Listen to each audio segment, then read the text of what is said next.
James Darby here with your Chicago Cubs playoff update. As the late Harry Carey used to say, holy cow! That's a great way to describe last night's action as the Cubs rallied for 4 runs in the 9th and came back to beat the San Francisco Giants 6-5 and win the series 3-1.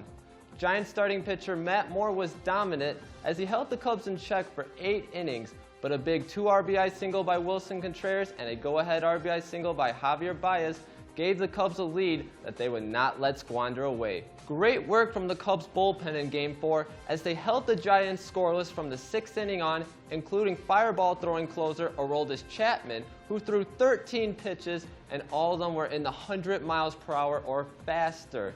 The bullpen as a whole throughout the series was pretty solid for the Cubs. As a group, the Cubs bullpen posted a 3.16 ERA. I really like how Chapman was throwing the ball in this series as he recorded a save in all 3 games. This is the reason why the Cubs were willing to give up their #1 prospect at the time to acquire Chapman. It's 4 big games like we saw throughout the series, and it gives Joe Maddon the usage of one of the game's most dominating closers who has the ability to strike out any batter. From a starting pitcher standpoint, the Cubs starters threw the ball very effectively against the Giants throughout the series.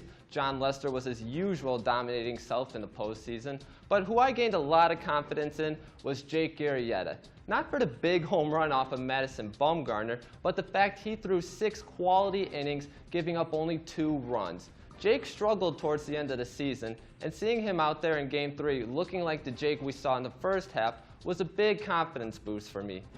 Arrieta struggled in last season's playoffs, mainly due to being a bit fatigued, but I feel Arrieta is an X factor moving forward. You always want to have 3 solid starting pitchers in the playoffs, and he'll need to keep having performances like he did in Game 3 if the Cubs want to move on to the World Series. It was nice to see the Cubs offense wake up at the end of Game 4. The top of the 9th rally was the only time in the game the Cubs had put back-to-back base runners on. In fact, the Cubs offense had a .200 batting average overall in the series. That won't cut it in the NLDS. My MVP for the series, that has to go to Javier Baez. Javier hit .375 with a home run and 2 RBIs. He also led the team in runs scored and was tied with Kris Bryant for most hits in the series with 6.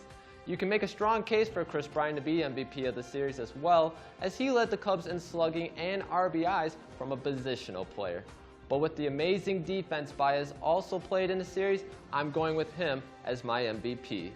So there you have it. Cubs beat the Giants in the NLDS 3-1. Hope all you Cub fans enjoy a couple days to catch up on some sleep. This is James Darby signing off. Go Cubs.